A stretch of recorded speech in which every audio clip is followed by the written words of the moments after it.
All right. All right, here we are. Here we are. Back again. This is the YouTube Extra with Aaron Harris, master distiller of Watershed Distillery in Columbus, Ohio. Yay! All Hey, right. Aaron. How you doing? Muy bien. What are you? Bueno. We didn't even get a chance just in the pre-talk to even ask you what are you sipping on? You got a little lemon there, and is that a hot your version of a hot toddy? We are in apple brandy Apple brandy. move right now, so All I'm right. sipping on a little apple brandy at the moment. Well, we got to get going, I guess. You got your other you got his little cup, his tiny cup. No pun But we've intended. got Xavier here tonight, and we also have myself, Tiny, and I have the Watershed Distillery 4-year aged in apple brandy cask bourbon here. You want to say something about that? Since we're going bourbon, but you know, finished bourbon. Yeah, that was the big shift in 2021 for our core bourbon. You know, if anyone thinks Watershed bourbon in general, that is the new label, new blend that was put out in, I believe it was July of 2021. It was that with the Bottled and Bond were the first two projects I got to work on, being at the helm here at Watershed. And you know, it's different being in Ohio where there's so much fruit that you can use in all you're doing.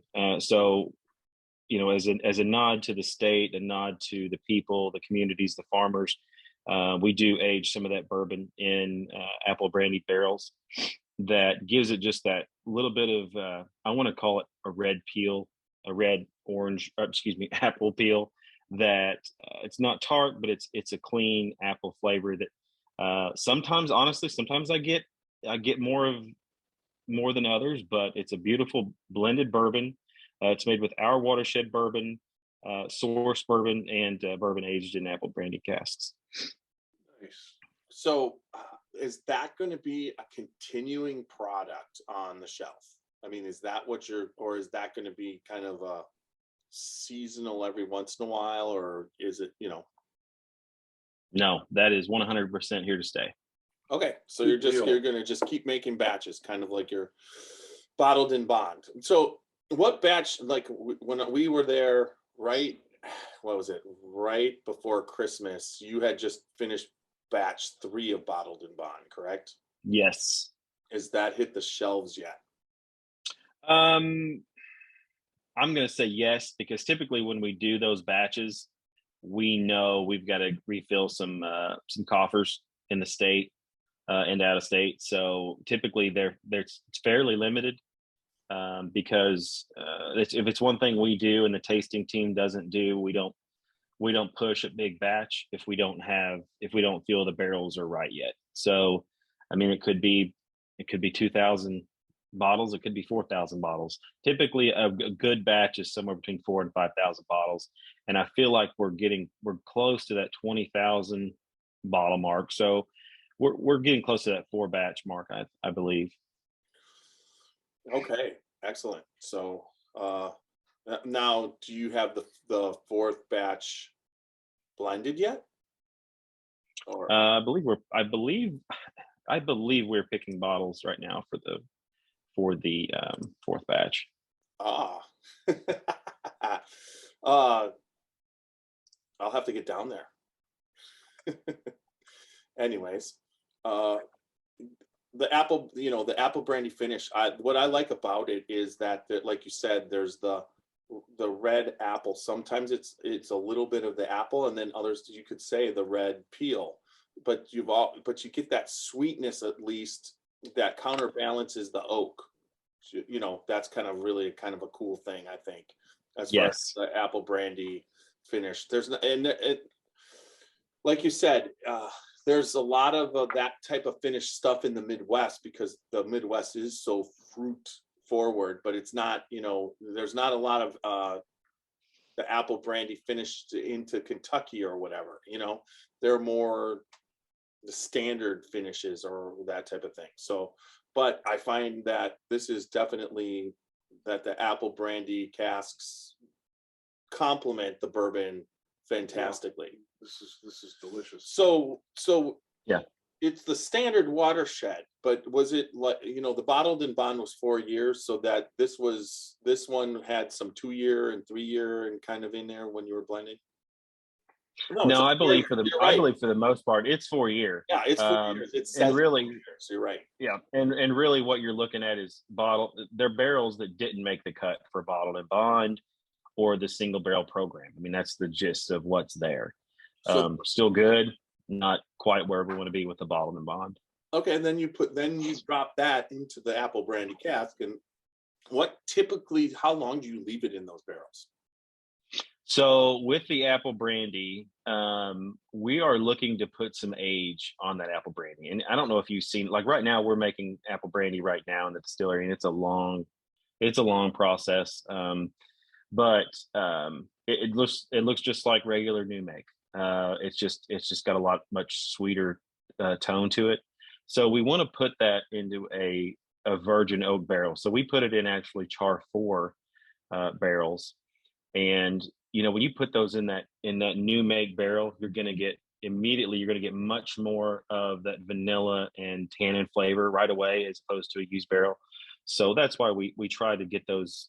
We try to get it a minimum of 2 years. They might go a little bit more, but for the most part, when they hit 2 years, you're ready to throw them in a bottle, and they pick up a beautiful, not quite amber color, a little lighter than amber, but the flavor is sweet and delicious, and it's a wonderful offering. And then when you use those barrels for finishing and you dump the bourbon in there, how long are you leaving the bourbon in that barrel?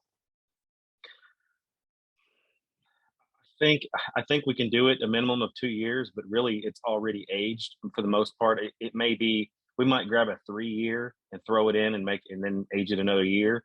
But it's one of those things where it's kind of whatever we need, and we're unique in that we are able to reuse barrels for so many different projects, because similar to like the Nocino finish, I mean, we can reuse these barrels quite a bit. The only thing we really don't go ahead. I'm sorry, I thought you were No, okay. Stop.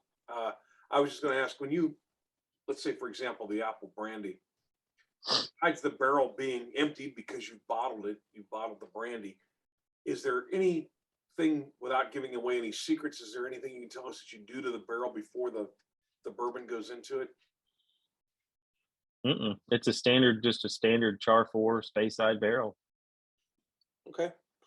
Oh, I don't. Now I wouldn't be opposed if somebody wants to throw in a pound of cinnamon bark at some point. We don't have to do that, but there's no treatment of the barrels. The barrel is just emptied from the bottling process and filled with bourbon then. Yeah.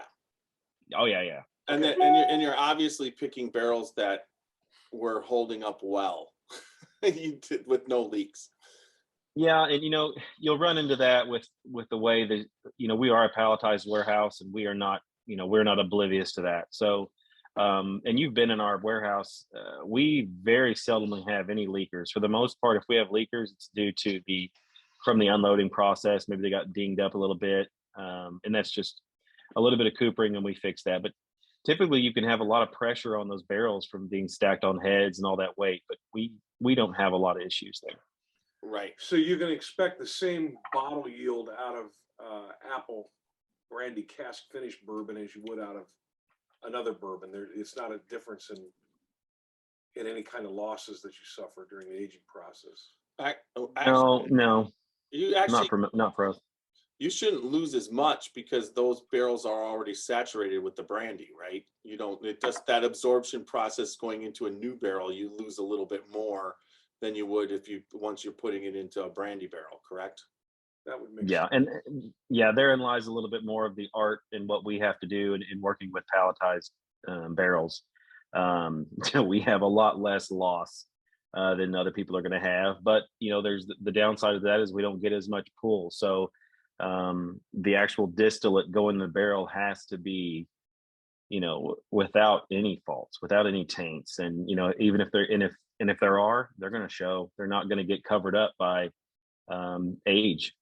Your Right. barrel's not going to forgive you as much. Well, you're in a palletized warehouse, but also it's where it is, the temperature isn't, you don't have it controlled, but at the same Mm-mm. time, it's the building that it's in isn't quite like a rick house, a rick house where you get the extreme heats and the extreme cold. There's a certain amount of structural shelter that's being applied to those barrels in that palletized. So like you said, it does make sense that you want to put what's in there, the best distillate that you can, because like you said, the barrel's not going to cover for like it doesn't like in a Kentucky warehouse on the top shelf. On the top. Yep. All right, so Sure. the next thing we're gonna taste here is your last version of the lottery, right? The 5-year finished in Nocino barrel bourbon, correct? Yes. And I will pour a little bit. This is not this. Now, I gave this to Xavier. I gave him the bourbon chino, and I think his eyes popped out of his head. It was pretty funny. I enjoyed watching it. He did not enjoy that, which, as you know, the walnut flavors that happen in the that happen in Nocino is definitely an acquired taste of palate where it's either you like it or you don't, correct? Yes, and I think looking back at it, and I've tasted it a few times, some people are getting more bitter than they want, and it being that was the first, holy crap, let's try this, batch. So it was a big hit for the most part for the distillery, but it's still going to be a limited release for what we do. Oh yeah, I mean, I don't think you guys consistently do Nocino, right? Mm-hmm. Right. I don't know how, but you're not consistently doing bourbon chino. No. Yes. Yeah. With that Nocino finish on there is quite good. Yeah, you're introducing, this is Nocino made with bourbon, and it still tastes like Nocino, but with a little bourbon. And this is bourbon with just a little bit added in. Mm-hmm. Yeah. So basically, you've got a used bourbon barrel. We put the Nocino in it, age it there, pull the Nocino out, put bourbon back in it, and that's what you have. So if you can imagine how difficult it is to track these part numbers and different recipes, it's quite a nightmare sometimes. I bet it is. Now the interesting thing is the Nocino effect on the bourbon is you've got a smooth, mostly sweet, but certainly not bitter all the way through your mouth. I mean, it has a real pleasant effect. It's the Nocino, very good. The Nocino accents the bourbon like it really makes it. Now, when you do bourbon chino and you're making Nocino, instead of using vodka and you're using bourbon, there's an aspect that it's no longer, what would you say, bourbon being married with something. It's basically upfront Nocino with a little bit of bourbon in there. And if you're not going to like Nocino, you're not going to like that. I mean, you're talking roughly 500-600 pounds of chopped green walnuts dumped in. It was probably four barrels worth of aged bourbon. So, and then hundreds of pounds of raw sugar and cinnamon, just a bunch of other spices that make up the Nocino. And yeah, I think we probably could have cut back on the walnut a little bit, but it was still different. I enjoy it. So what you did was fine, but like you said, it's an extreme. So if you like it, you're really gonna like it. But if you don't, you're gonna really not like it. And that's it was funny, the face that he made. It was pure enjoyment. It was almost the same face he made at the Super Bowl halftime show. Just kidding. Anyways, so what we'll do now is get started on the actual podcast. that was the little extra that you got from Aaron Harris with us tonight. And He's just one of our sponsors. Why should we worry about getting his name right? I never got his name wrong before. I mean, you got him. Your name is Aaron, and it's probably associated with my favorite person in the whole world, Aaron Rodgers. So Aaron Harris. It just makes sense, right? I thought you were going to say Alan Bishop, but that's fine. Yeah, that's where I thought it was. That's where I was Rodgers. going. That would have been That would your name is Aaron. It's not. It's not. He associates you with Aaron Rodgers. That's why he calls you Alan. Yes. No. Oh my God. This is sounding very political. Lay me out. You can do that all you want. So we won't go there, right?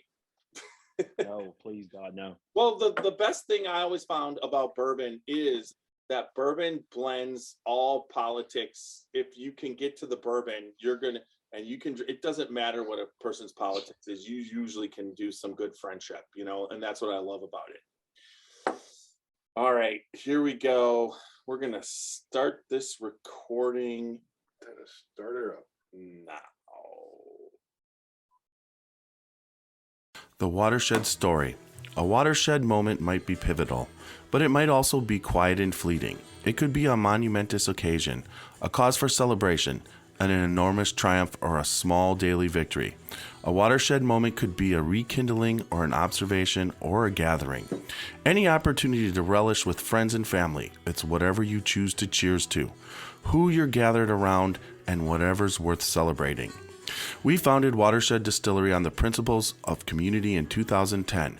We wanted to live in, work in, and contribute to the community in which we grew up. We aimed to create spirits and stood apart in quality and character. Along the way, we set out to form a community of our own, one that could gather together to savor, celebrate, and enjoy good spirits and company. We've grown from a tiny little still and 2 guys in jumpsuits to a dedicated team of over 40 people and 2 much larger stills. If you're ever in the area, stop by so we can introduce you to our team and pour you some of our award-winning bourbon. Creating it was our watershed moment, but we want to hear about yours. Spirits of French Lick is proud to introduce the Maddie Gladden Bottled and Bond Bourbon. This 4-year aged bourbon is double pot distilled and non-chill filtered and has a full-bodied mouthfeel with eucalyptus, molasses, clove, ginger, and slight citrus as well as grains of paradise. The finish is long and reappearing on the back of the tongue with notes of pepper, tobacco leaf, and mint cream. All of our spirits are available for tasting and purchase inside the French Lick Winery and Distillery. Spirits of French Lick. Respect the grain, please enjoy responsibly, and be sure to follow us on Facebook and Instagram.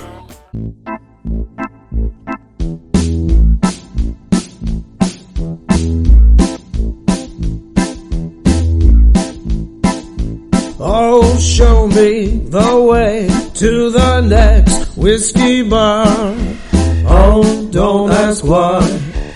Oh, don't ask why. Show me the way to the next whiskey bar. Oh, don't ask why. Oh, don't ask why. For if we don't find the next whiskey bar, I tell you we must die. I tell you we must die. I tell you, I tell you, I tell you we must die. All right. Welcome back to another podcast of the Scotchy Bourbon Boys. And tonight we have a special guest, Aaron Harris, the master distiller from Watershed Distillery. Right here in our home state, Ohio. Right in Columbus, just a couple hours away from us. And I am Tiny, and this here is Xavier. We got that right. We got that right. Greetings, folks. Welcome to the podcast. Remember, we are on all major podcast formats. We are on Facebook as a group and a page. Check us out. We are on Instagram. Also, we are on YouTube and Twitter at Scotchy The. We are also on the web at www.scotchybourbonboys.com. Check that out. You can find all about us and what we're doing, our Whiskey Live every second and fourth Friday at 9 p.m. Check that out. And then also in the right-hand corner of the website, there's a Patreon button. Push that and you can get all types of swag and different things, tastings and whatnot. So check that out. We definitely need all the support we can get. All right, I went through that. Tonight, we are tasting in two different glasses. One, courtesy of Martin Duffy, who's also a Scotchy Bourbon Boy of the North American Glencairn Glass Company. He is their North American representative. And we have it there, but we are also tasting in a Watershed Distillery Glencairn. So we're kind of excited about that.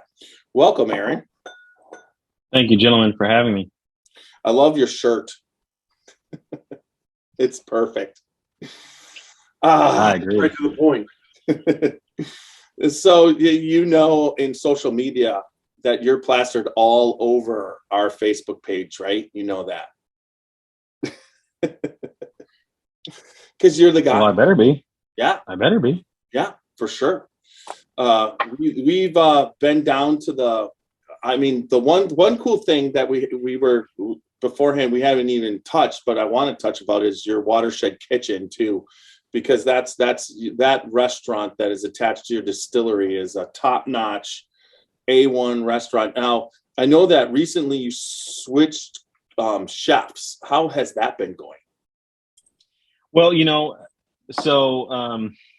fantastic executive chef Jack Moore has launched his own hot sauce brand, Black Cap Hot Sauce, by Ruffled Feather Ferments, his company. So it's kind of taken off. He's starting out kind of slow, but it's really taken off, and he's got a chance to really take that and run. And unfortunately, he's at a place where he can do that, and he's got the full backing of his Watershed family in that. So we're letting him, run, and we're helping him as much as we can. Now, his sous chefs were Maddie and Aaron, were phenomenal. And at this point, Aaron Mercer has become our executive chef. And I believe, and Maddie is going to kill me, I believe Maddie House is our executive sous chef. I could butcher that, but now, and since then as well, we've added a director of restaurant operations in Marlon Gammon, and he's absolutely just an A+ top-notch guy. Couldn't say enough amazing things about him, and he's just a wonderful leader to have on the team. So, yeah, that sounds exciting. I know that if you're in the Columbus area, you have those Sunday night 3-course meals going on right now. That I get the email all the time, and every single time I try and work through it, how I can get down there. And right now in the middle of frickin' winter here in Ohio, and we've been getting hit pretty good. It's a rough thing to get down there on a Sunday night, but as soon as the weather starts breaking, I'm definitely going to be down there. There's no doubt about it. Yeah, they're really trying to turn it into a spot that is both from a foodie perspective. They and you've had the food there. They're just phenomenal, and they introduce a lot of different foods that you're not going to see in other restaurants, and they do it so well. There's nothing that I've had that I couldn't just eat and eat and eat all day. It's just amazing. And before you have it, you're not aware that you could do that. No. That's the cool thing about it. It's like it's just like it's so unique. And what I'll say is, just for the bourbon industry overall, the restaurants that are being tied in and these chefs that are being tied in with the bourbon industry, that it seems like the bourbon aspect of it and the whiskey aspect of it brings out a creativity that's not happening. They're not just doing a bourbon glaze, you know what I mean, that you get, at a chain restaurant. They're coming up with just so many different ways to pair a bourbon drink or a whiskey drink with the meal, or use a different kind of sauce and use it in many different ways. And that's one of the cool things that I've been finding, that the amount of all the different places I'm going, I just keep eating this world-class food that it's just like, you just can't believe, what was it? I had venison poppers. I mean, talk about something that was delicious, like with Xavier. Yeah. Oh, yeah. I was just like, it's like the creativity. That's all I'm saying, is just seems to be off the charts when it comes to the restaurants in the bourbon industry. And in the last few years, it's almost, when you think of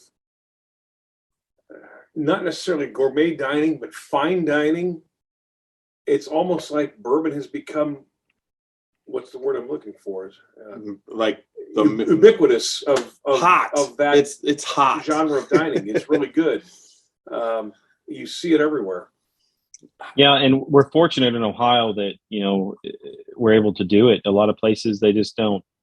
It's just that much harder to combine, the restaurant with the distillery, and a lot of business models won't allow it. And fortunately, we started the distillery in 2010, and the restaurant, I believe, came in 2016. So they relatively kind of are still growing up together.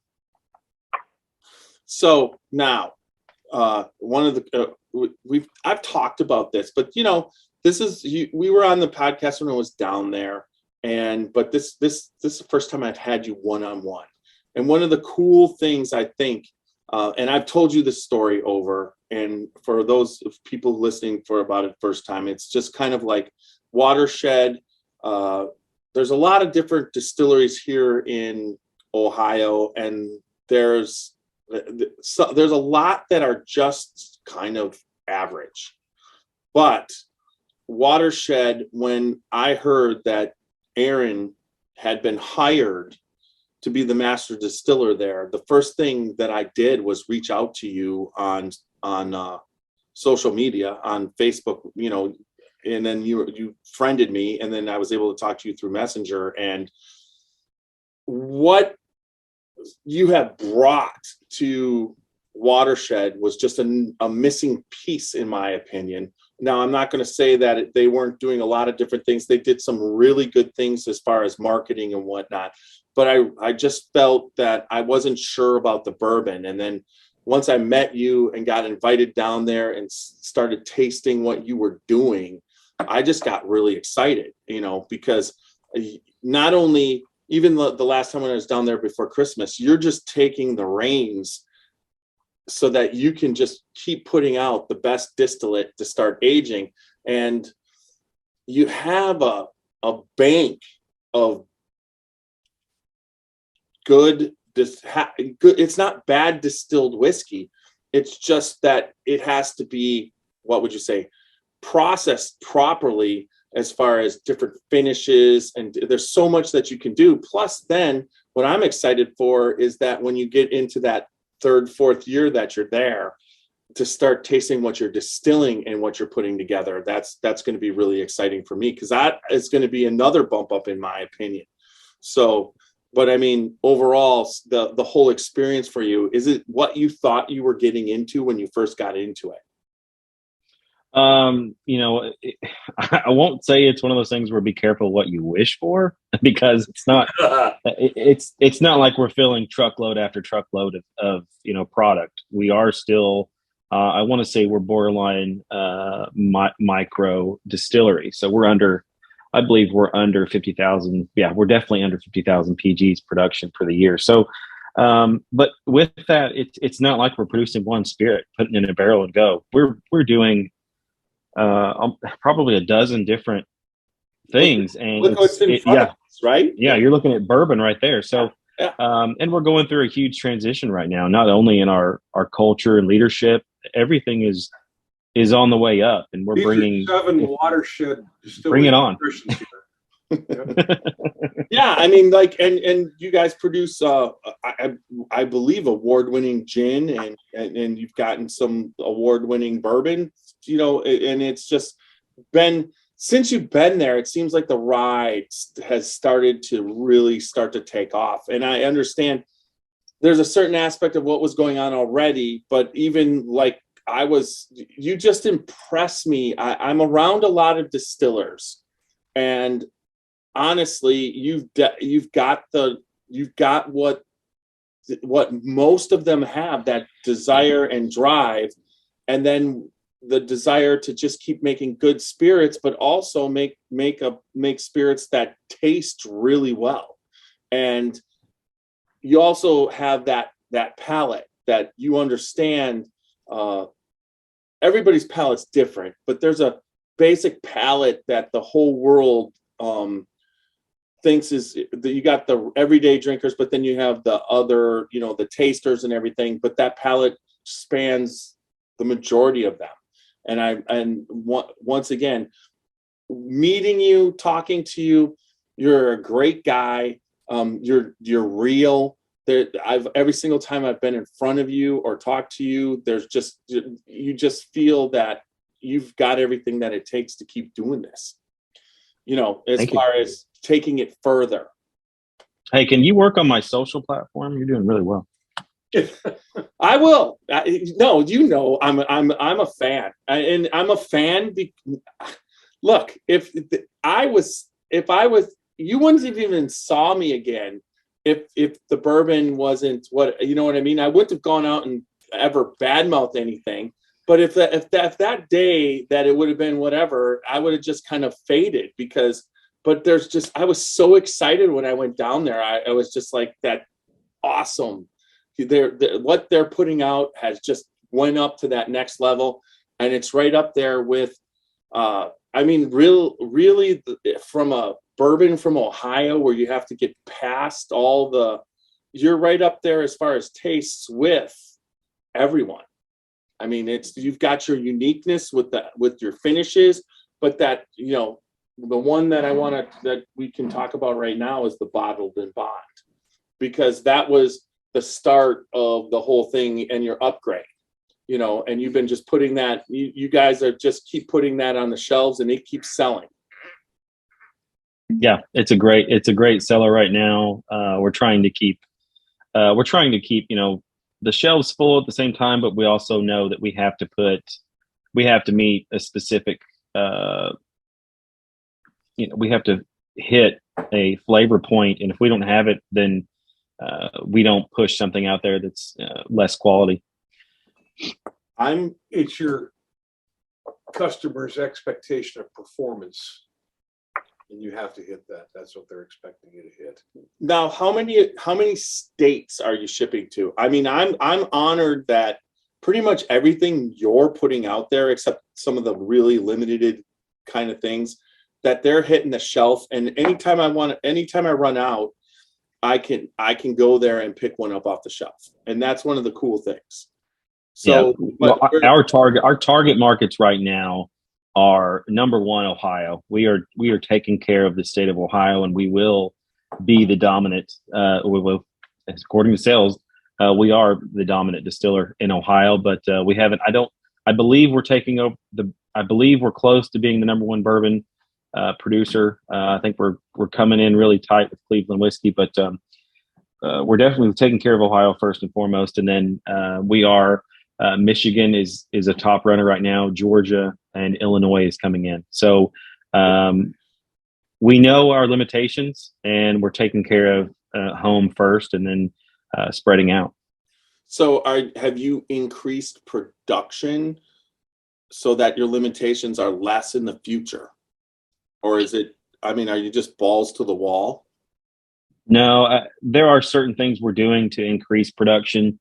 But giving the space we're working out of, lease spaces, and you run into utility, just bottlenecks that you can only do what you can. Like right now, I think that the latest add-on we've got is a new fermenter. So we added a 3,000 gallon fermenter to our existing 2,500 gallons. So that is going to bump our production up once we get back to producing bourbon. We're still on the apple brandy. So would you say your biggest challenge to your production is on the efficiency side or on the utilization side?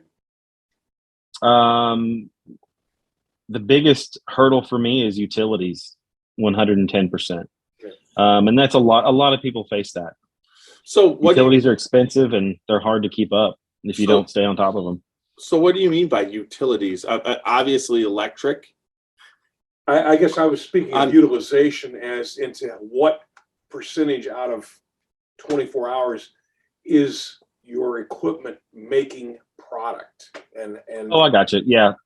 I mean, for us right now, we're running Monday through Friday. We're running 24/7 Monday through Friday. I've got 3 shifts going with, we've got probably 5 guys on first shift and then 1 on second, 1 on third that are basically keeping everything going. Because a lot of our runs take several hours. It takes us, I want to say 26, 27 hours to run through, 2,500 gallon fermenter. So it takes a while to run through that. about that 100 batch. gallons an hour, basally.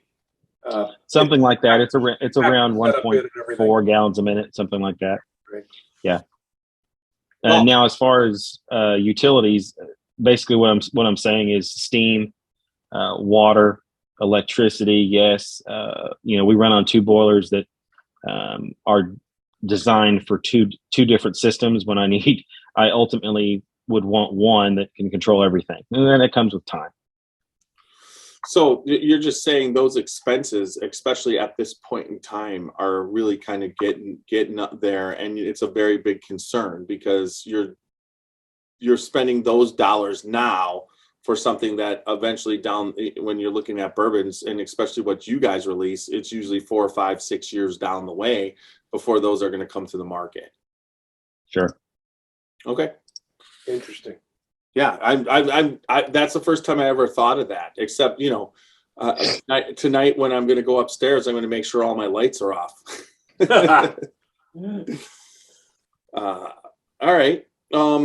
So the other one that we have here, we still have this 6-year Apple Brandy Barrel limited release, which was barrel strength, correct? Yes. And once again, I just think your guys' upgrade of your bottles too. When I see them on the shelves, I have a desire. It's right up there, state of Ohio, as far as compared to other distilleries.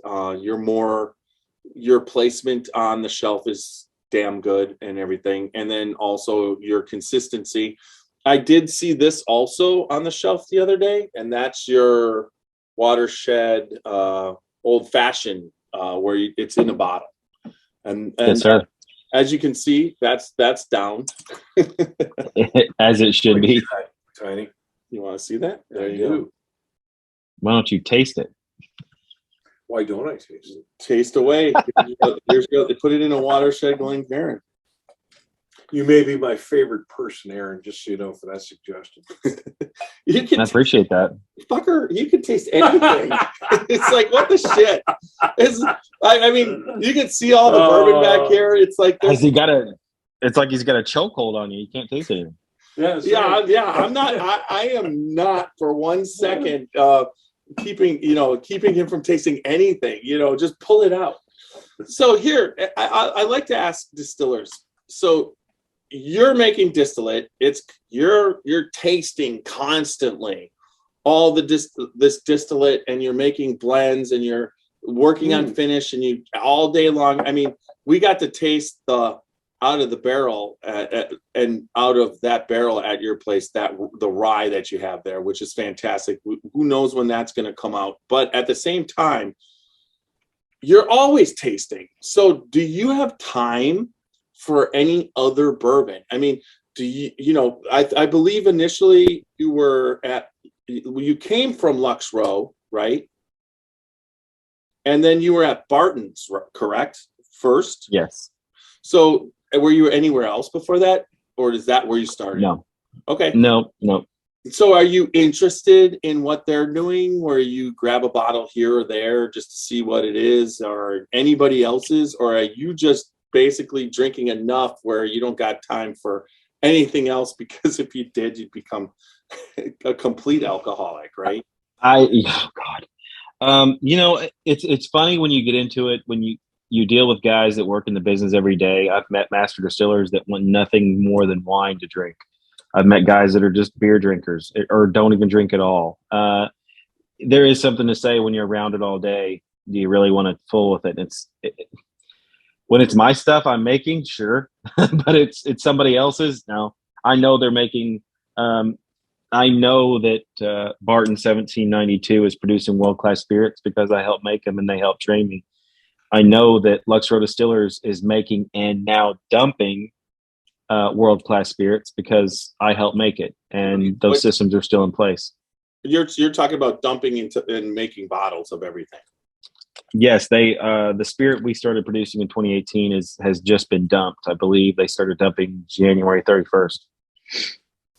That's 4 years. Okay. Yeah. I all I have to say about Lux Row, which is fantastic, but what they've been doing with they've been getting their spirits to the market in a way where that you feel that you can get a special bottle, and they somehow allow for the average person to stop off at the distillery and end up with a really good bottle almost any day of the week that you go there. You know, whether it be Rebel. I mean, the last year I ended up with Rebel 10-year, Davis County Distiller's Cut, Distiller's Cut, then French Oak finished. Yep. I got that, and then I also walked away with a Blood Oath, the Pack 7, and then the Lux Row 12-year with the double barrel. I mean, so they've done a good thing, and you were a part of that. You know, there's no doubt about it, right? Yeah, as far as the production of the base spirit, yes, that was me. You know, all credit goes to the team at Luxco and Lux Row and now MGP, who are, you know, behind the scenes and managing those brands and constantly bringing more wonderful offerings to the market. And, you know, their big saying is they have a pour for every palate, and they really do. And a lot of things, especially in Bardstown, where you really need to shine and to stand out. And that visitor center doesn't try to compete with any local agencies, we would say in Ohio. They don't compete with any local dealers because they want people to visit different liquor stores. You know, Toddy's in Bardstown and Keystone Liquor is just around the corner from Lux Row Distillers. They want people to come in, see the town, and see what those other providers have. Yeah, it's a. Where do I work?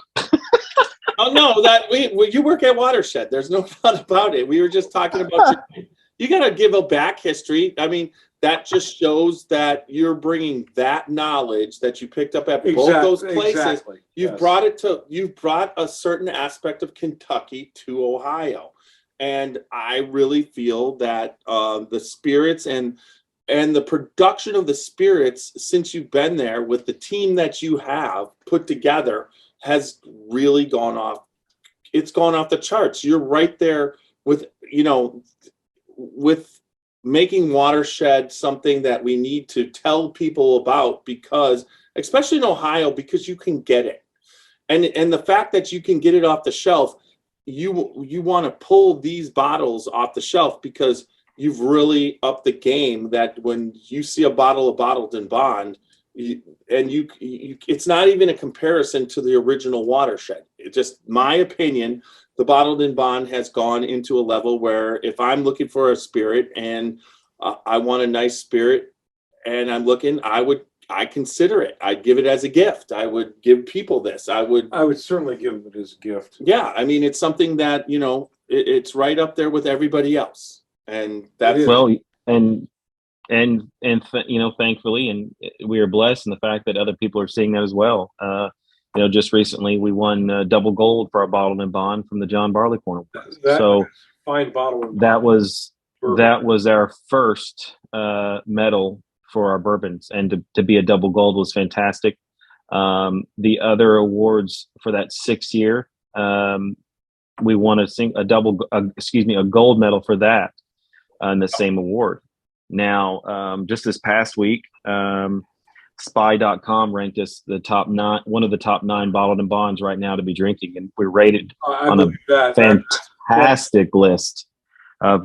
Let's see, we were on there with Old Fitz, we're on there with Old Tub, a few spirits, laws. I mean, it's just a fantastic group to even be discussed, and especially for us. So it's just fantastic. The bottle and bond is magnificent. And I got to tell you, on a totally different note, I really enjoyed the old fashioned. That's the first time I've ever had that. That was good. That would be good. Ohio cherries, all Ohio cherries. You know, it's our bourbon. We actually go up towards Northern Ohio, get the cherries. We juice that. It doesn't take a lot of juice to flavor that batch, and then we put in our bourbon and some bitters, and it's one of the best ready to drink cocktails you can get. That sure is. Do you make the bitters yourself? Not yet. It's actually pretty tough. I suppose. But something's going to turn you inside out. If you say it's pretty tough, but I know you could do it. But at what cost? You know, and to what detriment to moving his utilities forward on other goals that he has in sight? I don't know. I think honestly, knowing what your expertise is, you making bitters. You not only could you make the bitters for that, but then sell it in the gift shop, and it'd probably go crazy. Probably would. It'd be pretty sweet to do. What we're finding is, you really need a lot of fresh fruit to do it, and it could end up being a really seasonal item. So most of ours has to be imported. The procurement and handling cost of that fresh fruit, not to mention the production cost, you'd have to sell an awful lot of bitters to justify the investment, I would think, not even looking at any numbers. Well, I find that barrel aged, you mix a old fashioned, you stick it into a bourbon barrel, and that's something that's what you do, right? Correct? Or we serve them that way in our restaurant.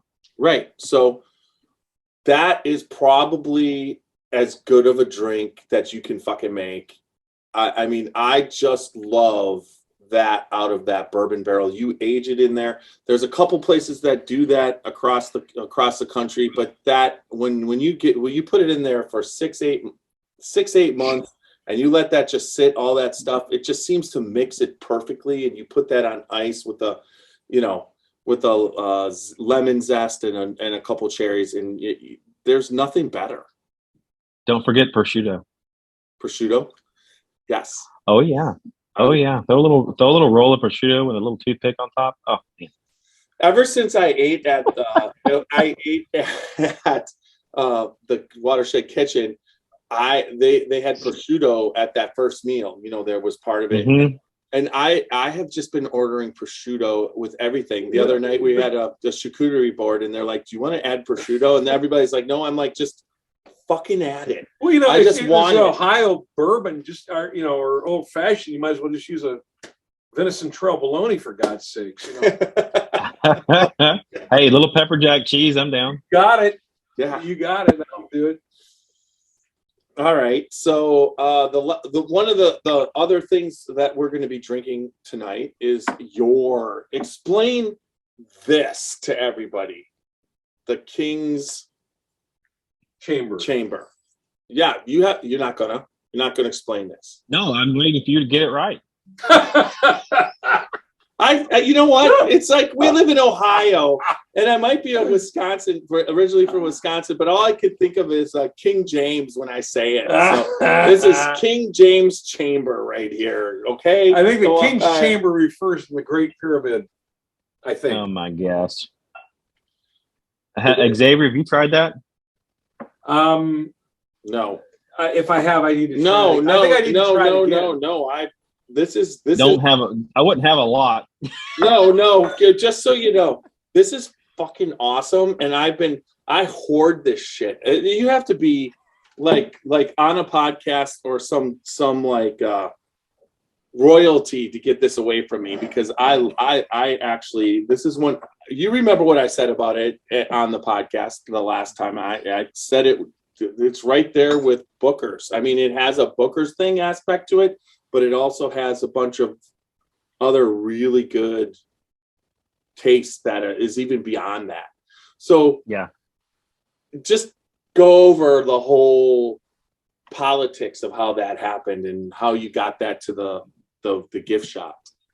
So, when I came on board around this time last year, we were doing a PR campaign for our distillery where the distillery production team, the women of the distillery, and the kitchen team got to pick their own single barrels, and it would be marketed in-house. And we did a little competition about, who could sell the most. And, I never won an award for anything, but we had a selection of barrels to choose from. And, I kindly asked marketing, and said, is this all I have to choose from? And they said, well, you're the head distiller. I said, okay, you're right. So I found this barrel, and I knew it was amazing. I knew it was just different. It stood out from anything else in the distillery that we had out right then. And I set it in the group to choose from in our sampling when we did our production meeting, and to taste it. And it was natural. It came natural. That's the one everyone picked. They just kept leaning to it because it just had such a different finish, aroma. Everything was just it's money. And it ended up being picked, and we were spitballing what would be cool, what pays homage to the distillery, to the town. And Watershed Distillery is located between King Avenue and Chambers Road in Grandview. So King, Chambers, and then our awesome sticker provider randomly put on a crown on there, which was super cool. We didn't ask for that, so that was super cool addition. Anyway, long story short, our barrel one was just sold out. It's just as soon as it could. I think we still have the kitchen single barrel still sitting around somewhere, still being sold. So, I'm just thrilled that my team shares, similar palate, and it's just something that I'm really proud of, and I wish I had 50 more of those barrels. What it kind of shows, because you were the new guy on the block at the time, is that you were in line with what should be happening there. True. It's kind of like you said, you were glad that they did this and they liked this and they picked it, but then you add in the person who was formerly working for you guys, and she still says you already knew about that barrel even before the whole thing started because you were tasting and you just threw it in there. Look at, he rolls his eyes. There's a fist bump for that one. Anyways, she's the artist formerly with us is an amazing taster blender, and I'm happy to have worked with her and learned from her, and I'm happy to say we're still working together, so on different things. So pretty cool. Yeah, she's awesome. Awesome lady. There's no doubt. It's just like the one thing I'll say about it is every time I even told her this, it's like every time you get around her, somehow you feel like you were in a better mood after you've been talking to her. It's just like she just has that part to do, and then so helpful. But so that brings us, while we're getting a little bit more fucked up right now, because now at this point, this is probably going to do, he's probably going to have to stay here till like 11 o'clock now to drive home, because I gave him the King's King chamber. I got it right. Not the King James. The King's chamber. All right. So that freaked me out. So what's coming? So let's, okay. All that bullshit that I just said, forget it. Just what's coming now? I mean, you have a couple things on the burner and whatever. What's coming for 2022?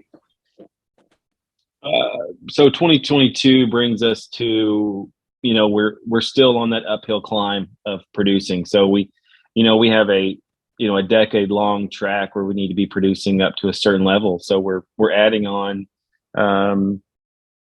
bigger goals every year. We're also asking ourselves, who are we? Where do we want to be? What market do we want to serve? How big do we want to get? Who do we want to focus our products to? And one of the cool things is that our distillery caught the attention of Marianne Eves, she's the first female master distiller in the state of Kentucky since Prohibition. So She's a huge national tastemaker. She works with many, many brands, produces a lot of spirits, has a great taste palette for a lot of spirits. She's worked with a lot of people, big blender for Brown-Forman for a while. She was at Castle and Key. Now she's doing private work. With her Eve's Blend kits that she does, she has, I believe she selected 10 distilleries. One of the distilleries being Watershed for the 2022 release. And so I'm happy to say that we've had a single barrel release that she had picked. And we also have, that is actually sold out. That sold out the first day we offered it at our distillery. And then the blend, the Eve's Blend, will be open to the public starting February 16th tomorrow. The public can go in and register to purchase one of those. I believe they're $150 a bottle. It is, excuse me, I've got a note on that proof. I'm trying to remember what the proof was. Yeah, cast strength. I believe it's at 65 proof, something like that. It's a pretty stout bourbon. It's a wonderful blend. 5 ABV. I believe. Yeah, I believe Okay. it was 130. I want to say it. The finish on it reminded you of a really nice Scotch, really smooth, really drinkable, approachable. It's not harsh. It's a wonderful bottle. I actually tasted it today, so I know how good it is. And the lottery opens tomorrow and it ends the 9th. No. What was that? The last thing? Oh, sorry. The lottery opens on the 16th tomorrow and then ends the 9th. Yeah. I'll get in on that. I have a question for you, Aaron. You know, we're talking about what you see going down here in 2022. Are you, I guess the answer is you probably are encountering what so many distillers have told us about the glass shortage, the bottle shortage, and how is that affecting you and what your plans are for the upcoming year? No, it's a great question. It's a very real issue. As far as shipping delays that are happening, across the world, and every business is suffering from it. Every facet, yeah. Yeah. So what one option we've had to do is purchase glass that wasn't exactly our fit, just as a reserve, just so we could at least put product out there. Now, thank God we haven't. If you can't bring it to market, it's not doing you any good. Yeah, and you don't want to ruin. Explain not our fit. I mean, I have no idea what the fuck that means. I mean, seriously. Okay, so let's say you want to put out a product. You have to either purchase a bottle design that's already out there, work with someone who owns the copyright to the molds, work with them, or you have a custom made created, and then you've got to pay a fortune to have that mold created. Certainly. Mm-hmm. With us, our molds are owned, and we're the only ones that use those molds. Now, because of the importing of getting them here, that will cause issues. That has caused some issues. Fortunately, we haven't had to use any of our reserve glass that we purchased that would work in case our glass didn't arrive on time. Now, you don't want to put something out there and it changes the face of your product, especially what people are looking for on the shelves. The little things, we've ran into where it's like, okay, well, if we get a different bottle, how is that going to feel when they're pouring a drink at the bar or reaching for it on the shelf? Is it going to change the thought process? And that's something we haven't had to face yet, but we're looking at all of those things. And you really wouldn't think about that unless you're having to hear about it from right. On-premise, off-premise people. Well, I think once again, the best thing that helps you get through that is your label. I mean, people are, I admit that when I'm out there, there's certain bottle shapes and bottle type things. And I understand that a lot of people who were wineries first, and then they start doing, they start a distillery, usually are putting their bourbon and their whiskey in wine bottles. I mean, it's the same kind of thing that they put in their wine bottles. I've seen that a lot. Not not the standard, the standard wine bottle, but usually they'll have a unique wine bottle that will go between the two of them. And that's something that, but I really feel that your label could help everybody get through it, because in this time period when all the shit's hitting the fan, people are way more understanding, and they'll be happy that they can reach for your label, even though the bottle might be a little different. That's what I would. The That's bottle how I really would wouldn't do. phase me, but I don't have the same discerning tastes or expectations of a lot of bourbon drinkers. Another question for you. This is completely off the wall. Oogity. Go for it. Yeah, and because the principal. Don't ask about body parts, principal, okay? The principal grain, of course, is corn, and most of that is domestic. Just reading different articles about the instability with, Putin. Will he stay or will he go in terms of the Ukraine and whatnot, and how that is affecting, or the potential for it to affect, different grain prices, because the steppes of the Ukraine is a big growing area, much like say the San Fernando Valley or whatever. And does that, what's going on over there, affect your industry in any way? You've got that. That's also building on issues with going through the pandemic. The biggest issues with going through the pandemic was labor. The prices are up because they can't make enough. They've got to meet, they've got to make a different price point. Fortunately, our malt and our rye come from the U.S. So, Awesome. And most of what everybody uses here is shipped from out west. So it's all coming from Wisconsin and out in Montana. Montana is a huge producer of rye and malts, and so is the Dakotas. So. And we're also servicing all of the ethanol plants. So there are 100, 200 ethanol plants in the United States, probably more. So, there's still a huge demand for it. So I don't know how much that's going to play a factor in it. Now, I don't work for CGB or any of these big importers. So, so what do you I'm mean sure that's something that could happen. Ethanol plants, you supply a certain amount of alcohol to the ethanol plants? Corn? No. Yeah, well, we're talking grains. Yeah. Oh, they're taking up the grains. Okay. They're buying your surplus. So we've gotten to the point in the United States where we put in a certain amount of ethanol into our gasoline. If there was a corn shortage, it would affect the whiskey industry before it would affect the gasoline, or both. I feel like we'd all be hurting. Fortunately, Kentucky producing most of the world's bourbon, most of the corn comes from Indiana and Kentucky. So I don't think we'll be okay. I don't think we'll be hurt too much. I know Indiana, Iowa, and Wisconsin produce a shit ton of corn too, plus Nebraska. So, I'm not that worried about the grain as far as corn. But when you're talking about the wheat, rye, and barley, that's a whole different story, especially with the amount of beer that's produced in this country that relies on barley and hops.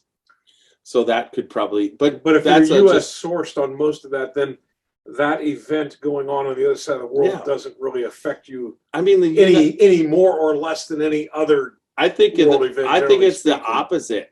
I think Russia, if they can't get the shit out of the Ukraine and whatever, and it faults, they're going to be shorted by the United States isn't going to be able to meet Russia's demand. They'll still meet our demand. The other thing is you have to look at that conflict, and this gets into something else, where if you're Vladimir Putin or anybody in that conflict, it's like you can do things. You move an armor brigade off the front, and you affect the stock market.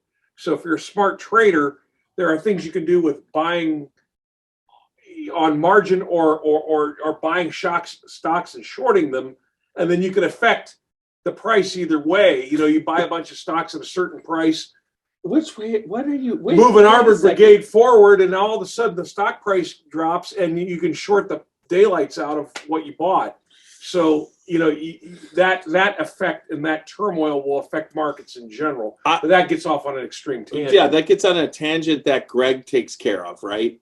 Wouldn't you Yeah. say, Aaron, that we're really I hope someone is covering those conversations, but I think, you know, what Xavier is getting to is down to the root of it is it's suggestion. If there's a suggestion, Exactly. one way or the other, it's going to affect everyone some way, whether it's 0.0006%, you know, or it ends up saving someone millions on purchasing, you know, different companies.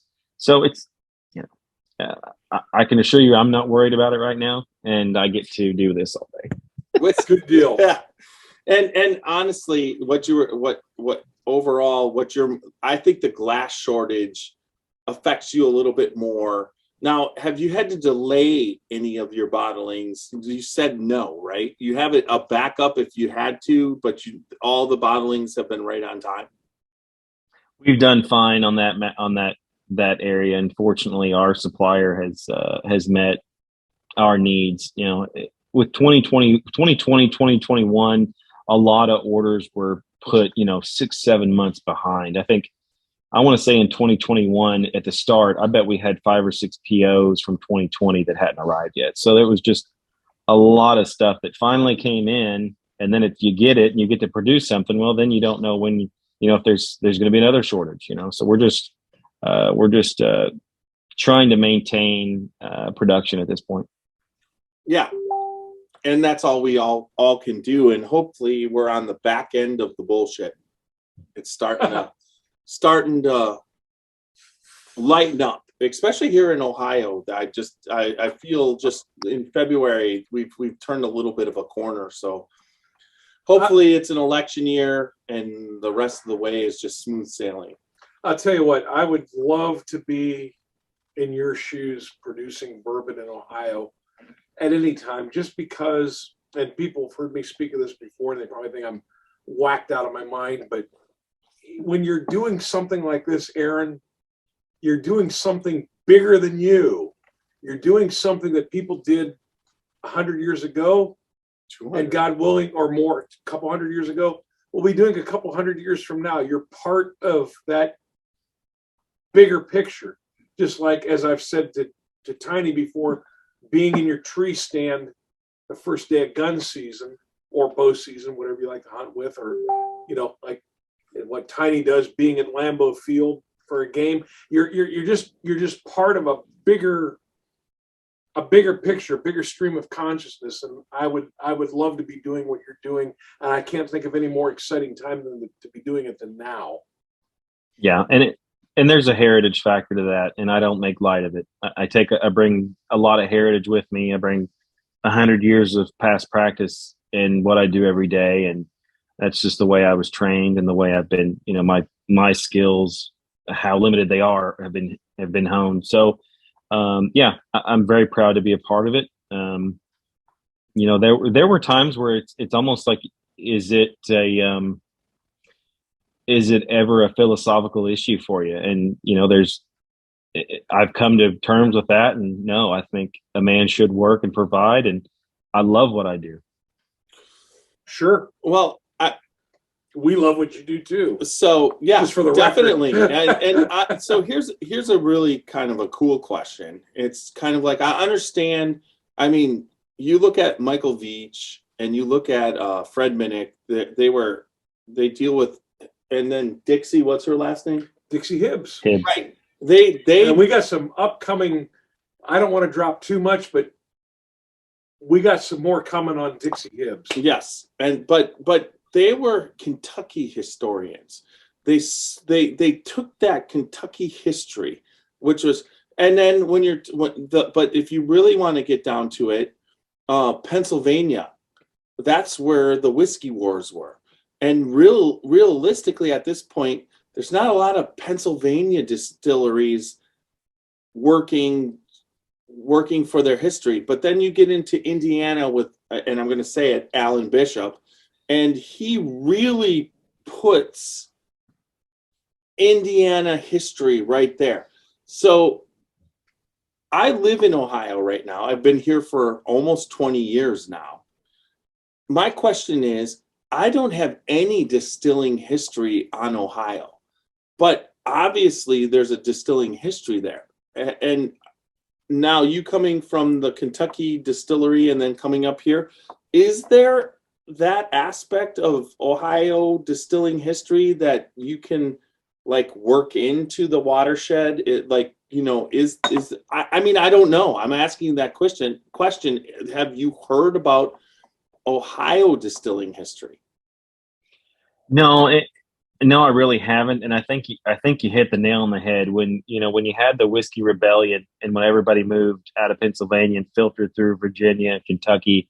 At that time, I think there was maybe an easier path, a cheaper path for some. You know, you had Ohio that was tons of farmland, but land was probably cheaper in Kentucky because at one time Virginia was the entire state of Virginia and Kentucky. So I think maybe there was more opportunity there. Plus, with as much branch water as you can get in all the creeks and rivers in that area, Right. and then the limestone water. Exactly. Right. And then the limestone water and the direct route down to New Orleans. But just remember, you had a trade route there that you could readily tap. It's on a limestone shelf, so the farmland isn't it's not as easy to farm Kentucky, but but then that comes up into Indiana and a little bit into Ohio, that limestone, but then it turns into better farmland.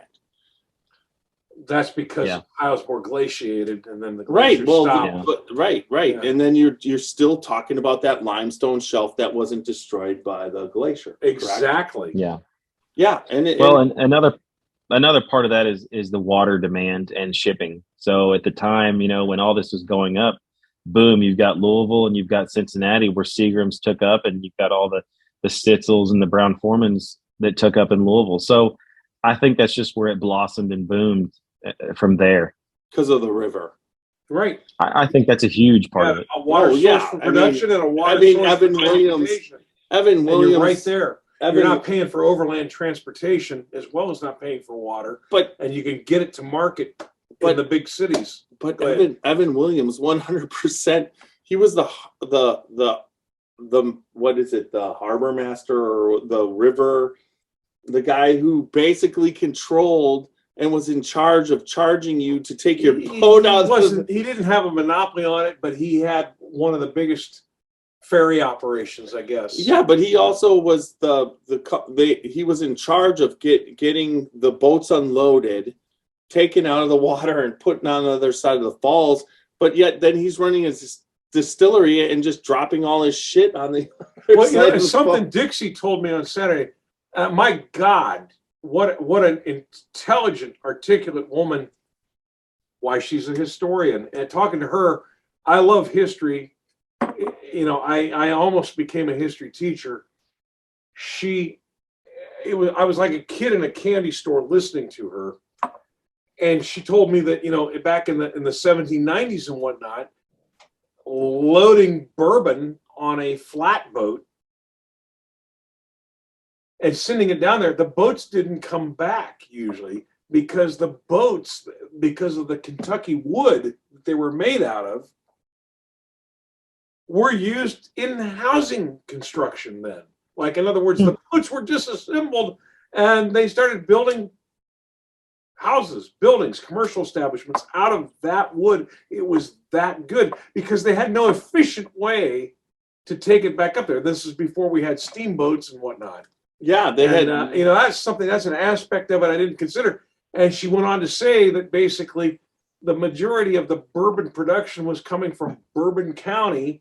So, it was just whiskey then, but then they called it Kentucky whiskey or bourbon whiskey for that reason. And then they sent it to Bourbon Street. The name came from. And of course, Bourbon County got its name from the French royal family, but that's a whole another story. But the other aspect is there was no way to get the people who took it back, and pretty much half the people on their way back to Kentucky. You had to travel with an army. Got killed. Exactly. You had to travel with an entourage. Aren't you glad? An entourage that was packing heat. Aren't you glad, Aaron, that we live now?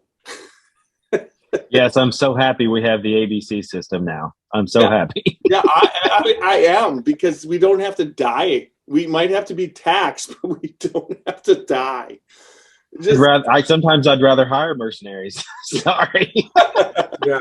hey, it might be cheaper. I'll come down for you. Anyways, I got us off on a tangent. Aaron, it's been such a pleasure speaking with you tonight. Thank you for taking the time. As I've said to everybody that has podcasted with us, we realize that you as a master distiller are not just sitting here around twiddling your thumbs saying, gee, I wish I had something to do tonight. We appreciate that. yeah, we definitely do. Where No problem. are you in the distillery right now?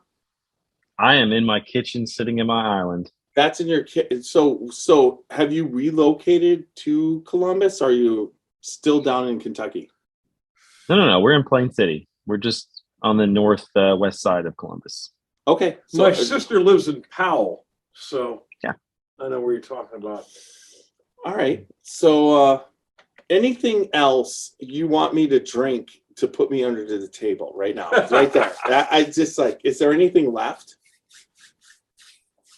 It's your choice. You're a big guy. So if you wanted to have another, I don't know, one finger of King Chambers, you could probably enjoy that. You got it. Because it's like, I want another like quarter finger of the bottle and bond. all right. Yeah. Well, the greatest part of that bottle and bond is that it's going to be on all the shelves for a long time. So what's 4 like? Sorry. What is the 4th batch like? Every batch is going to be a little bit different, and that's just the nature of our game. But we're looking for classic bourbon flavors. We're looking for some heat. We're looking for some nice spice flavor.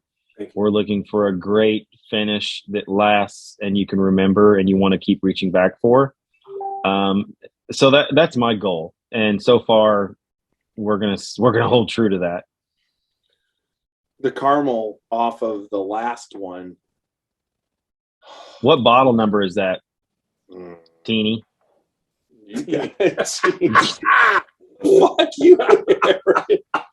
Yeah, I suppose touche after I called you Alan. Yeah.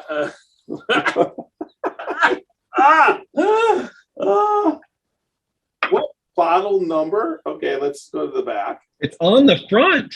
Where? Okay, 66.3. All right. I got my glasses You on. do the front of the bottle. I'm going to fall on the grenade for you again. It's 66.3 ABV. He wants to know the bottle number. That's a proof. There's no bottle number on the Well, front. turn it around. See if there's a bottle number on Oh no! There is no bottle number on that one. Sorry, I was thinking the bottle number.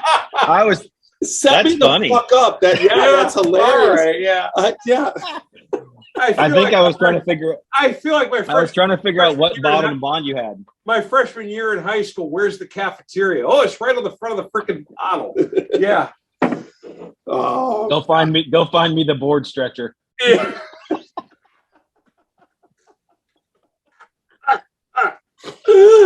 Oh. What number bottle? What's the bottle number on the bottle bond? On the There bottle. is a number on that It's the one. one on On the the bottled and bond. There we we go. He's wearing the glasses. So. All right. Here, I'll give you I haven't had to do this. Look, here we go. Watch. I hate Bottle this. number Doesn't that look retarded? 0000717. Bottle 717. That is the very first batch. So Yes. hang on to that one. That is the first I got it right here. project. That is my first project. So Cheers. it's a good bottle. Yeah. I think I have bottles 2 and 3, and I probably will never open those. So I have a question. I want to tell you this. So I'm I sorry. have bottle 1, right? That you said No, that's you the have first bottle batch. 717. First batch. That's the first batch. First batch. So next time I come down, you want me to bring it? No, No. You don't want to take I know it. the first batch? No, because you probably won't bring it back. I would give it back to you. I would. Absolutely. No. I love you, brother, man. You've treated No. me nothing but awesome. Drink it. I'm here to tell you that just now, even chewing that, giving it a Kentucky chew, there's nothing bitter. You taste a little bit of oak, but there's no bitterness whatsoever. That's really beautiful. awesome bottled and bond. Yeah, you guys should be proud of once you hit Watershed, what you did with that stock. Obviously, there was some distilling skill, but the palate of the team was missing. And what you has brought this fantastic palate up from Kentucky to apply it to what was distilled. And because obviously the distillate was quality enough between what you had through MGP and what you had through, Watershed to be able to produce, and bottled and bond is 100% Watershed, correct? Correct. And that is, it's the new recipe. That's a 3 grain recipe. Yeah. So We actually found one more barrel that's the 5 grain, and it's 5 years old, and it's a single barrel right now that we're going to have out for purchase. We have one more remaining.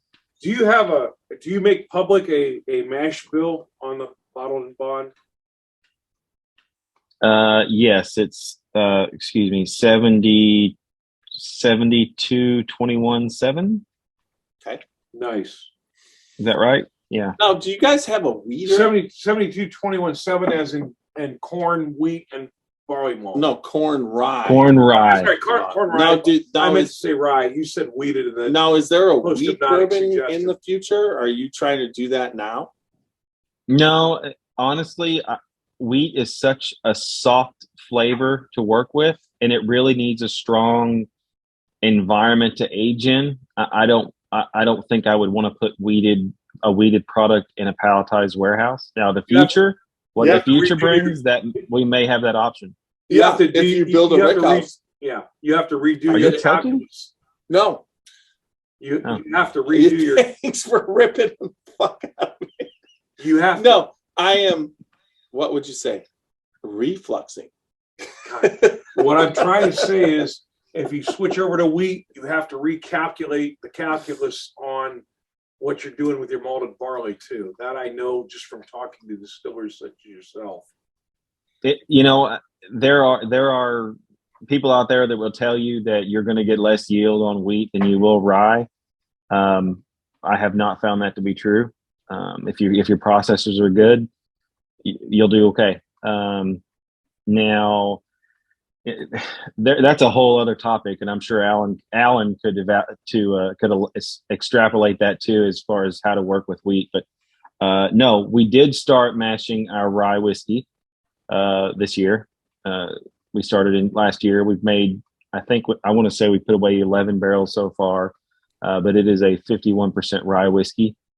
We will also be producing I believe it's 69% rye. Awesome. At least it's not 95.5. If you produce the biggest issue we have is it's got to be flour, and no one can provide me that kind of bulk flour pre-ground. Otherwise, I might try it, but it's already got to be basically flour. But what you got there is 95.5, correct? What you got, the rye? Those 5 barrels? No, that's not the. Oh, no, I don't think that's that high. Okay. If you start producing a 69% rye whiskey, my wife will want a high-speed rail system put in between our house and your distillery, because she is a rye girl, let me tell you. Good deal. I find rye gives that punch, that whiskey punch. So most of the time when you get a higher rye, or you're drinking rye, if it wakes certain people's taste buds up, where some of the bourbons won't, they just kind of, especially a wheat bourbon, doesn't wake the taste buds up of the majority of the population, but it still gives some people that mellow kind of not whiskey thing. And there's a whole hell of a lot of people that want to drink whiskey without the kick, Well, and there comes the wheated bourbons. There comes your makers. So. Yep. No, yeah, Makers and a few others that we've had. The Wilderness Trail Weeder that we did in Whiskey Live was quite awesome. So I'm excited lately because it's been a while after I got COVID, just bringing my palate back and my sensory on my smell. The smells delayed more, but just the last couple, like this last week, it was almost like everything I taste is like someone dumped sugar in on almost everything. So I'm really happy that I'm getting the flavors off of everything, and it's kind of exciting. Good. So I wasn't making light of your COVID plight. Just when you started to say shh, and you said sugar, I thought you were going to say something else. That started out with the SH diphthong. No, it's just like the last couple of podcasts. It's just kind of like my palate's lit up. I'm tasting a lot more than I was getting. I was getting all right amount, but it's almost like it's evolved one step further.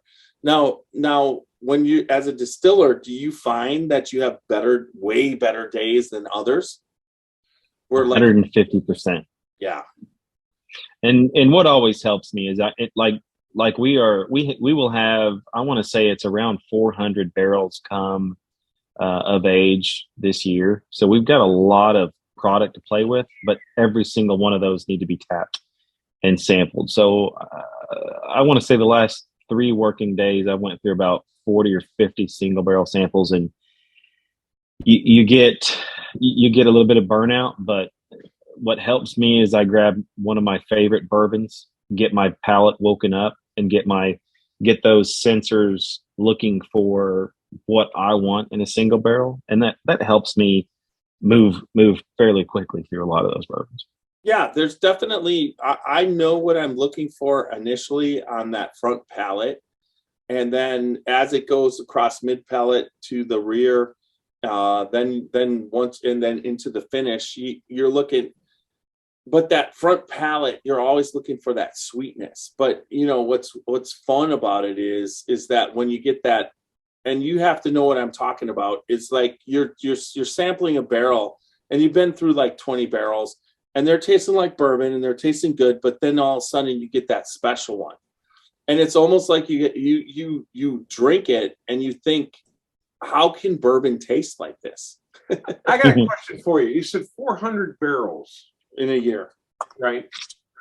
So you're talking 80,000 bottles of bourbon, give or take, allowing for the bourbon, apple brandy or whatever. What does a typical barrel produce when you're talking about blending? You're talking what, 200 bottles of bourbon, or 220, 230, maybe. 220, yeah, exactly. Because you're going to lose some to the angel's share of the devil's cut. But so you're talking 80,000. So is that 400 just based strictly on what you can push through your pipe? Or are you producing to a sales expectation? No, basically they put away that many in 2018. So they're from 2020, from January 1, 2022 to December 31st, 2022. That's how many barrels that will hit 4 years old, basically. Right. And what predicated that? What made them say that's where we want to be? I have to give credit to the leadership, and foresight. If you're not forecasting, and that's the worst part. You're producing for 4 years, so somebody forecasted right. That's all I can say. Yeah, so you've got to have a crystal ball that takes into account everything that's going on, the pandemics and the Vladimir Putins of the world, before you can even move. So what was it? What was it last year? How many barrels did you have to taste last year? I probably went through maybe 150, 200. I don't know. Maybe. Okay, so 400 is a really good yield. So yeah, they put away a shit ton of barrels. So if someone fucking is predicting right, you're in trouble. Hopefully. No, I don't think we have any problem getting rid of bourbon. I mean this in a good way. Hopefully they've underpredicted for you guys. I mean, so you're talking about 80,000 bottles, whatever your margin is on that. you know. So if I'm doing a podcast where there's like tonight where there's 6-7 bottles, and I know so the pours are a lot smaller. Are the pours smaller when you're dealing with that many barrels in a day? Like and then you're just kind of taking rests and getting back. I mean, what kind of talking to our former employee, there's some days where her husband had to come and pick her up. So do you get that too? Or are you my limit?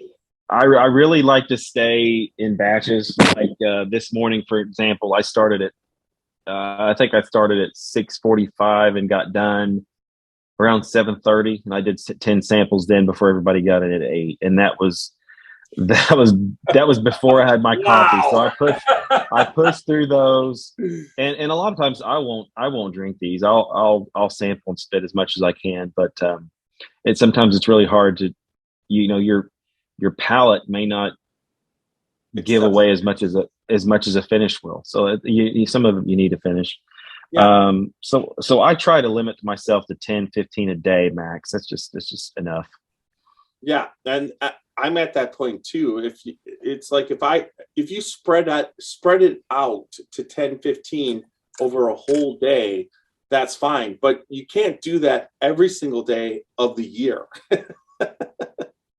I won't. No, I mean we'd be in DTs. I mean they'd have to. Yeah, you just can't. You can't get addicted to it. But at the same time, you gotta keep tasting it, and then you get the. Also, do you find that you have to eat?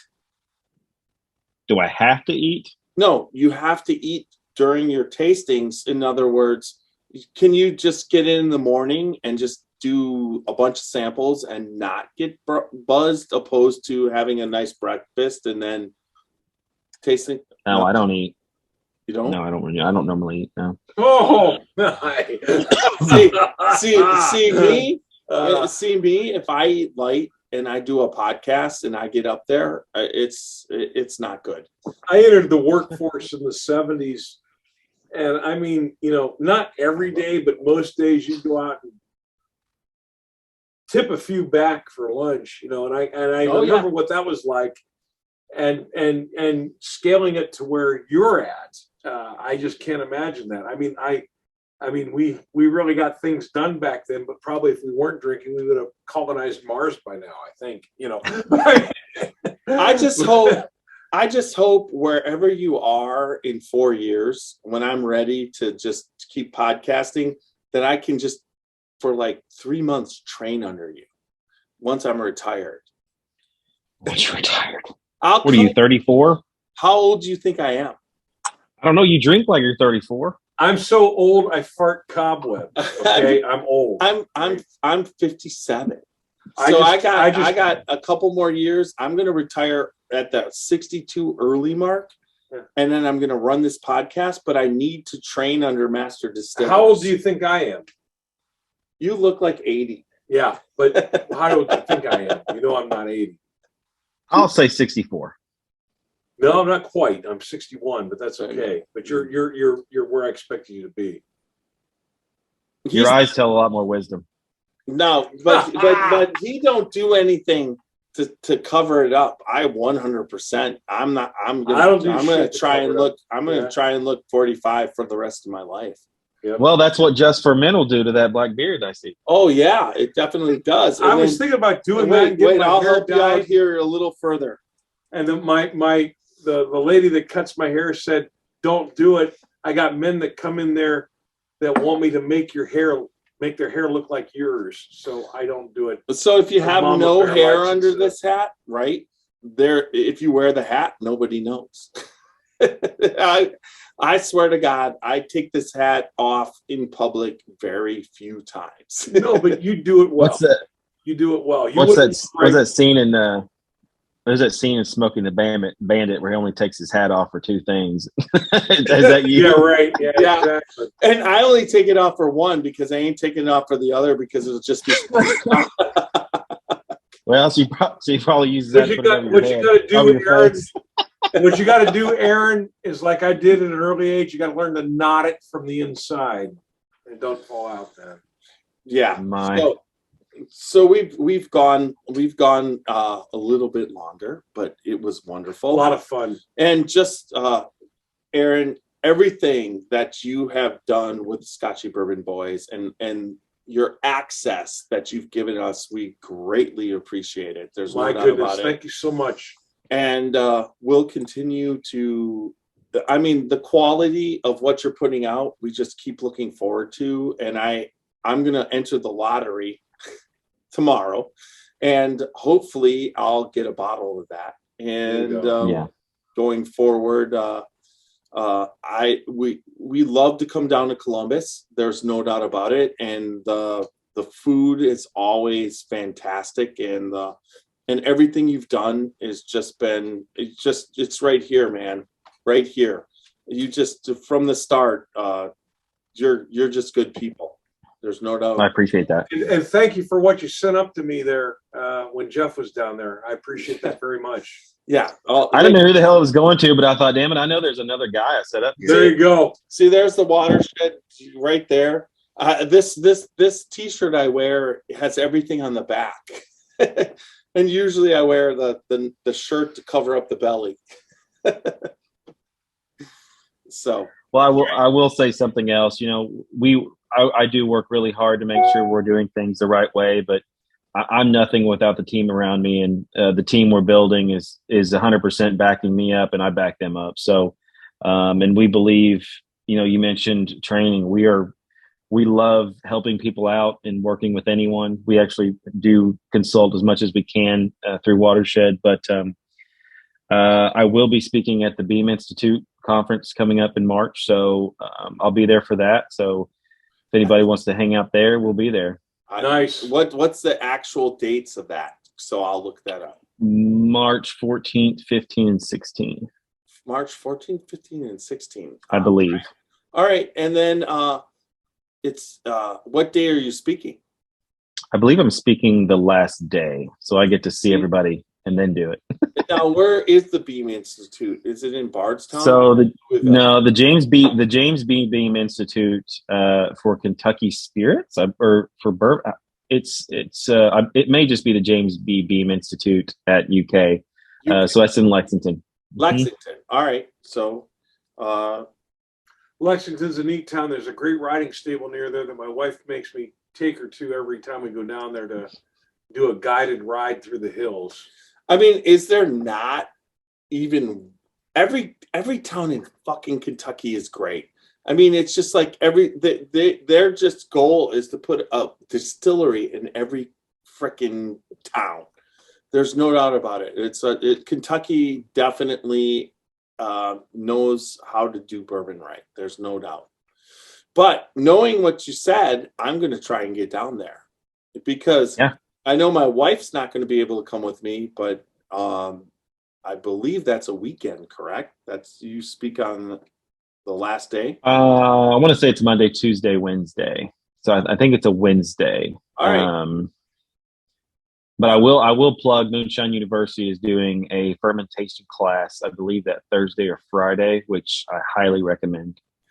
Me being a executive bourbon steward we first did our first bourbon steward class at Wilderness Trail, and then we finished up at the Moonshine University to get our executive bourbon stewards. And great class, great. You know, it just teaches you everything that you need to know. All the details are there, and it's exciting, right? Well, and they've got actual industry people in there teaching. They don't have just, book nerds. Yeah. And then once you, there's a shit ton of people that go through that program that then go into the industry. And, and then once they get to their distillery, they get finished off by the distillery teaching them the ins and outs. So it's a good program. There's no doubt about it. Absolutely. All right, man. I'm gonna have Little Stevo at littlestevo.com. Take us out. And Great podcast, Aaron. Thanks Yes. again for joining us. We really appreciate it. Thanks for your time. My pleasure. All right, man. Good night. Have a good night. Have a great night, guys. See ya.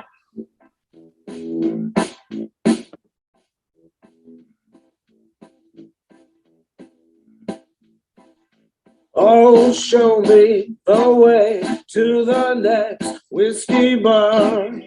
Oh, don't ask why. Oh, don't ask why. Show me the way to the next whiskey bar. Oh, don't ask why. Oh, don't ask why. For if we don't find the next whiskey bar, I tell you we must die. I tell you we must die. I tell you, I tell you, I tell you we must die. Man, that was awesome. That's the end of the podcast. We're still Well, live. we're on still live on YouTube, YouTube. but at the same time, end of the podcast, I'm gonna let me do audio magic. Boom.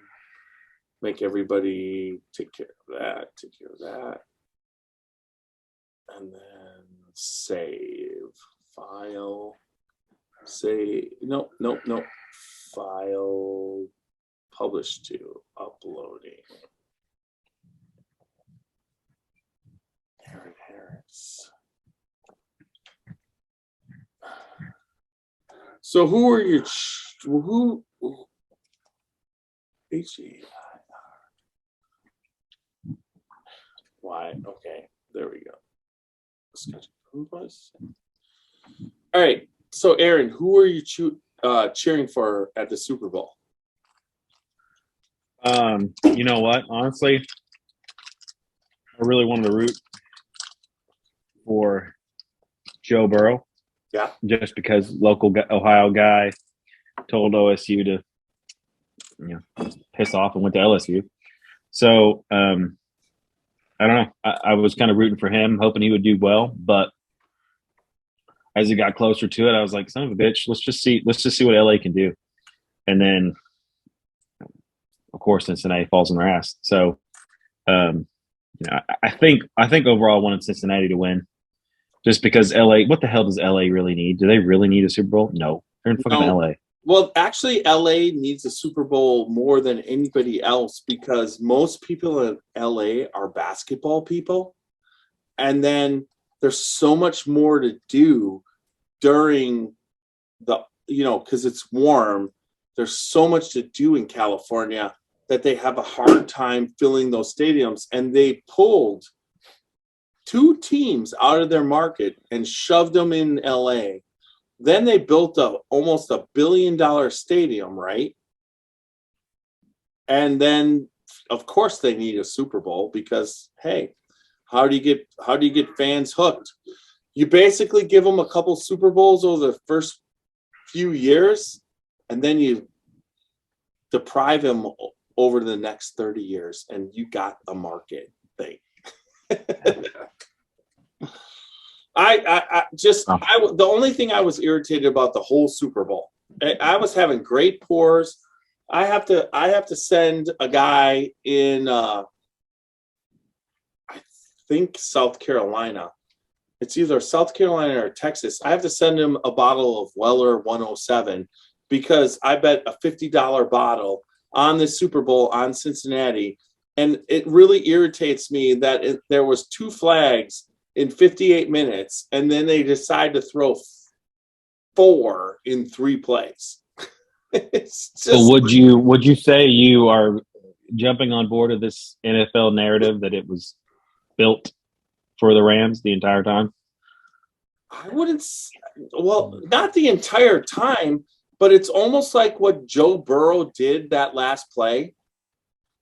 Okay, you're 4th and 1.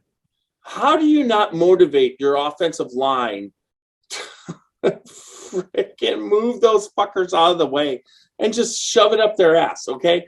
It's the Super Bowl, right?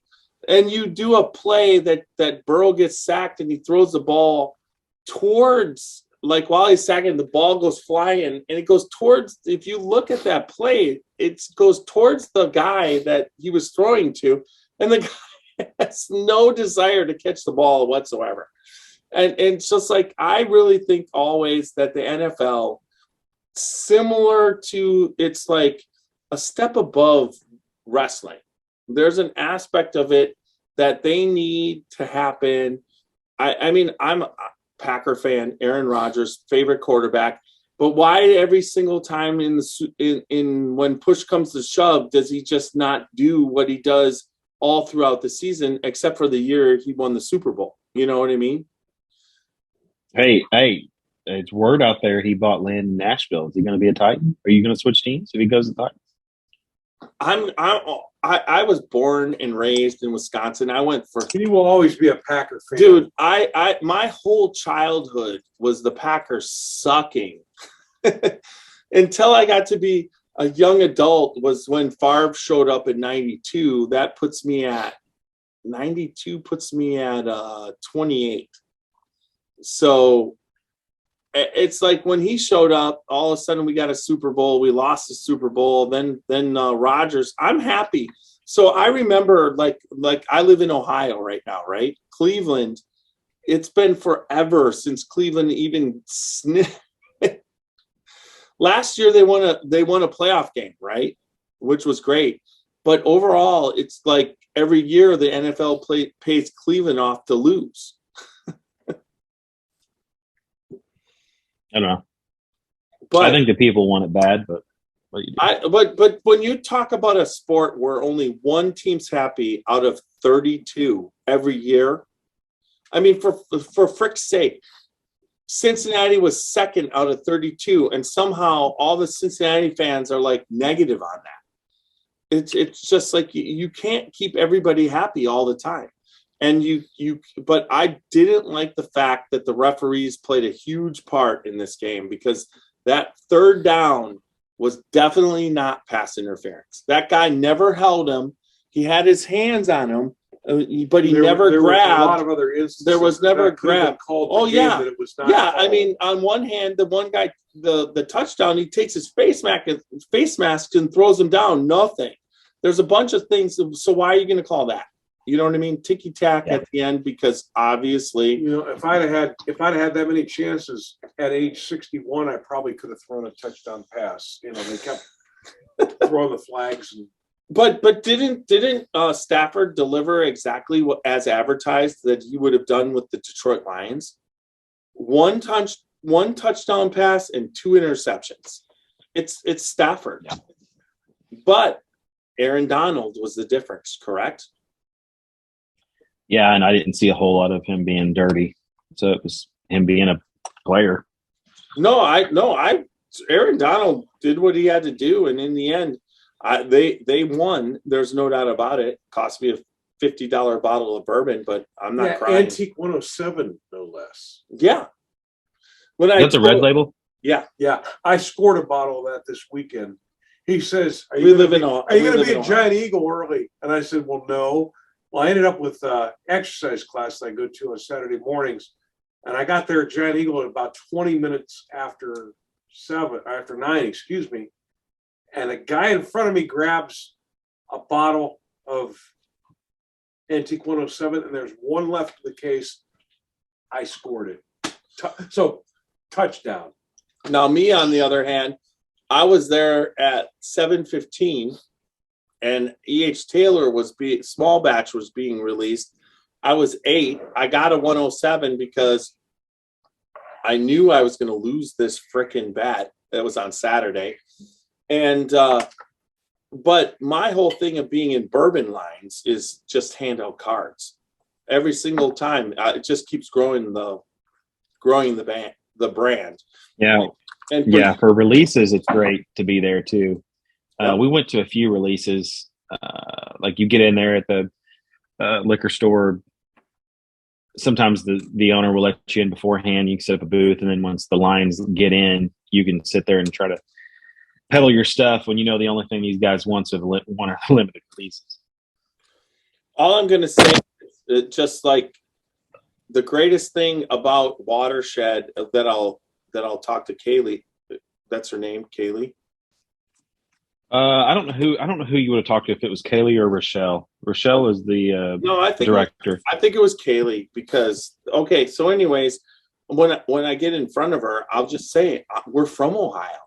It's like I would say most of our listeners, so come from Columbus. That's where most of my listeners come from. By like 2000, it's just like Ohio, Columbus, Ohio, number one. Everybody else is, 1,000 and Columbus is 3,000. Mm-hmm. But, Ohio is the market that listens to me because I'm in all the Facebook, all the Facebook groups.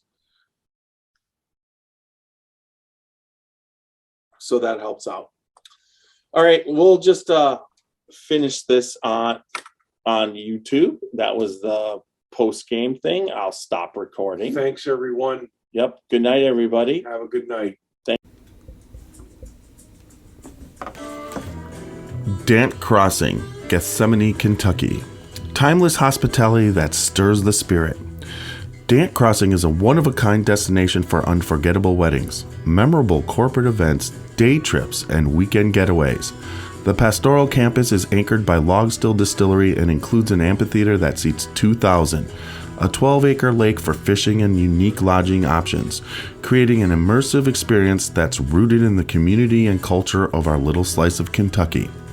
More attractions will open soon at Dant Crossing, including our 21,000 square foot distillery, which we will have the ability to produce 15,000 barrels of spirit each year, a network of wooded walking trails, fully functional private train depot, farm-to-table restaurant, and the Legacy, a premier wedding and events venue.